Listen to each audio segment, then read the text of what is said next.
Hi friends, எப்படி இருக்கீங்க? நான் நல்லா இருக்கேன். இன்றைக்கி நம்ம இந்தியன் ரயில்வேஸோட சப்சிடரி லிஸ்டட் கம்பெனிஸை பற்றி கொஞ்சம் பார்ப்போம். ஏன்னா இப்போ ஒரு 6 மந்த்ஸாக அவங்களோட சப்சிடரிஸை ஐஆர்சிடிசியை தவிர மற்றது எல்லாமே பயங்கரமாக மேலே போகுது. ஃபஸ்ட்டு நம்ம பார்க்குறது Indian railway concession international limited. இவங்க நேற்று 3% டவுன் ஆகிருக்காங்க.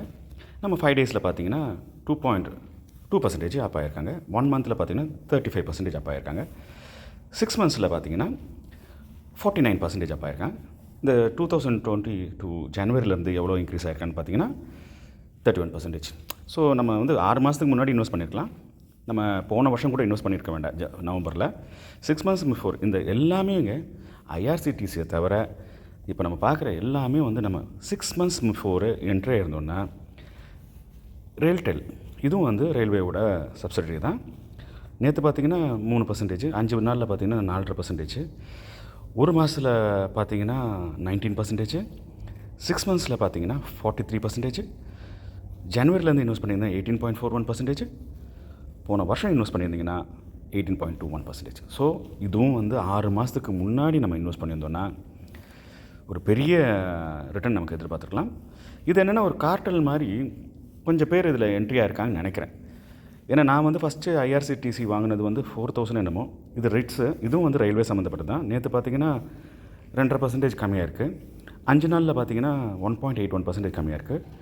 1 மந்தில் பார்த்திங்கன்னா 2.41. 6 மந்த்ஸில் பார்த்திங்கன்னா 53%. இந்த இயரில் 38%. எதுவாக இருந்தாலும் நம்ம இந்த நான் இப்போ பார்க்குற ஐஆர்சிடிசி தவிர மற்ற எல்லாமே 6 மந்த்ஸ் பிஃபோரு நம்ம லக்கிலி என்ட்ரி ஆகிருந்தோன்னா நம்ம இஷ்டத்துக்கு சம்பாதிச்சிருக்கலாம்.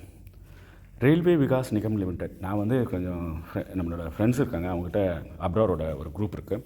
அதில் நான் கேட்டபோது மனிஷ்ன்றவர் எனக்கு சொன்னார், நீங்கள் டிவிடெண்ட் ஓரியன்னா rvnl பாருங்கள். அப்போ 33 ருபீஸோ 34 ருபீஸ் இருந்தது. அடுத்த நாளே 40 ருபீஸ் ஆயிடுச்சு. நான் விற்றுட்டேன். ஏன்னா 10% மேலே கெயின் வர கொஞ்சம் நமக்கு என்ன இருக்குது. அப்புறமா அது 30 28 போச்சு. நடுவில் பார்த்தீங்கன்னா இது பாருங்கள், க்ரோ ஆகுது. எங்கே போகுதுன்னே தெரில. 131% 1 இயரில் ரிட்டர்ன். என்னங்க செய்கிறது, சில பஸ்ஸில் நம்ம இப்படி தான் மிஸ் பண்ணுவோம். அதே மாதிரி IRFC Indian railway finance corporation, இவங்க நேற்றும் இன்றைக்கி 3%, 5%, 6% போகிறாங்க. பாருங்கள், 3 நாளில் 5 நாளில் பாருங்கள் 22%, ஒரு மாதத்தில் பார்ப்போம்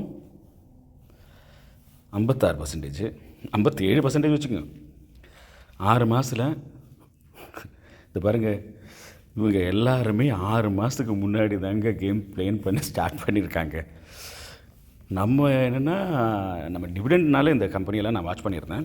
இதில் நான் ஐஆர்எஃப்சிலையும் rvnlலையும் வாங்கியிருந்தேன். நான் ப்ராஃபிட் புக் பண்ணியிருக்கேன். ஆனால் இவ்வளோ ப்ராஃபிட்லாம் எனக்கு வரல. நமக்கு டீசெண்டாக நான் 15 to 20% நாளே கொடுத்துருவேன். ஆனால் இவங்க பாருங்கள், ஐஆர்சிடிசி இவங்க என்னென்னா ஒரு 1.5 years பிஃபோர் வரையும் இவங்க தான் ஹீரோ. மோனோபோலி அது இதுன்னு சொல்லிட்டு எங்கே யூடியூப் சேனல் திரும்பினாலும் எல்லோரும் சொல்லுவாங்க ஐஆர்சிடிசி விட்றாதீங்க, மோனோபோலி அப்படி இப்படின்னு.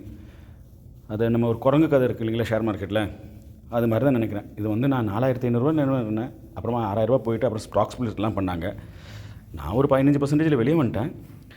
ஆனால் அதுக்கப்புறமா ஷேர் அங்கேயே தான் கிடக்குது.